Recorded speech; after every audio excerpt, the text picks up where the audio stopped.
The first question is, how do you feel about panhandling?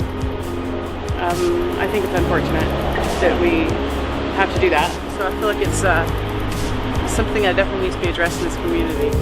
Some people have a need, and if that's the only way they can meet it, I don't have a real objection. I feel like people do it because they don't see any other way out of the situation that they're in. There's kind of a sense of unease at times, or maybe it makes me feel uncomfortable. The day-to-day encounters with panhandlers have created questions not too easily answered. However, though opinions vary, many of us have desires to help. How can we channel that desire for the best possible results for all within our community? How we can help is, one, we have to understand the problem, I think, a little more clearly.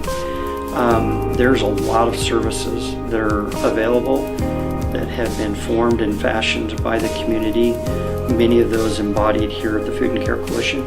They see somebody panhandling, they think he's homeless, they're destitute, or she's homeless and destitute, and it's like, not necessarily. I've seen so many people walk from their very nice cars to go panhandle in the city, and they're just trying to get money. You know, that's kind of their job. They have a 4-hour-a-day job, which I would love, but you know, they work for 4 or 5 hours and then get enough money for that day, you know, make a couple $100 and then go home and then come back. So, are they even homeless? We've had recent studies that have been pretty much collaborated by other communities as well, that only about 3 in 10 people that are panhandling are actually homeless. The rest of those individuals are making money tax-free.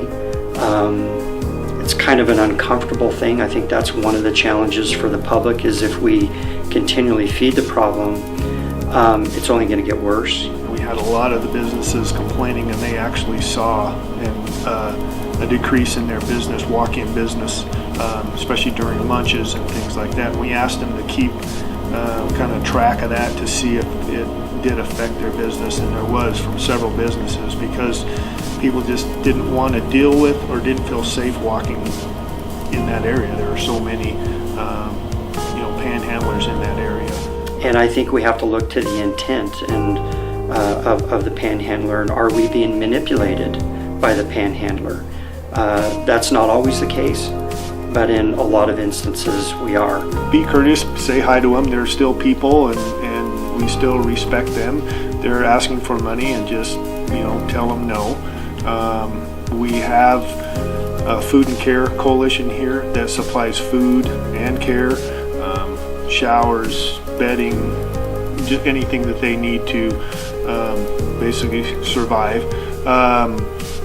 So you should take your money to the food bank or donate it to United Way. They can disperse the money.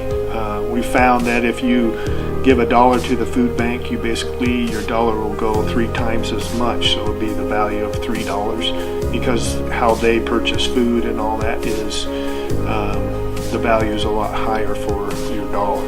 So we suggest for people that donate to the food bank instead of donating to somebody that's panhandling. Generally speaking, though, I think we have to kind of answer our own conscience. Sometimes I think our conscience tells you to give. I think we probably need to do so, but do so from a point of education and understanding what's available, and understanding that the client might not always be truthful in that exchange. On the other side, I think that sometimes it compels us to give, and we should follow our conscience in doing so. So I'm not telling the public, don't under any circumstances give to a panhandler. But I think become more educated on the issue, understand what services are available, and understand that it does create problems. As we continue through our lives functioning as a part of this great community, opportunities will present themselves to serve and lift those in need. Thanks to the many services and resources around, we are in a position of strength to truly help our friends.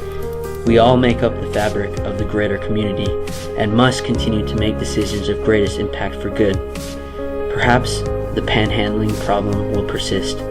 However, one by one, we may channel our goodwill and desire to truly lend a helping hand.